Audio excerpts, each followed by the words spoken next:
All iconic BGMs of Tamil cinema part 2. இந்த வீடியோவில் நான் சொல்ல போகிற பிஜிஎம் எந்த மூவிதுன்னு தெரியுமா?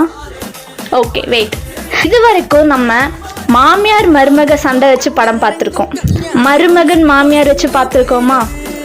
இந்திய தொலைக்காட்சிகளில் முதல் முறையாக அப்படிப்பட்ட ஒரு கான்செப்டோட வந்த படம் தான் சண்டை.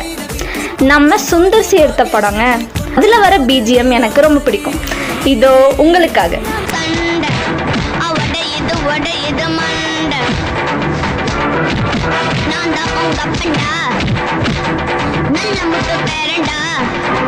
நம்ம அபியை கரெக்ட் பண்ணிட்டு இவன் ஹீரோ ஆயிடுவான் போல இருக்கே.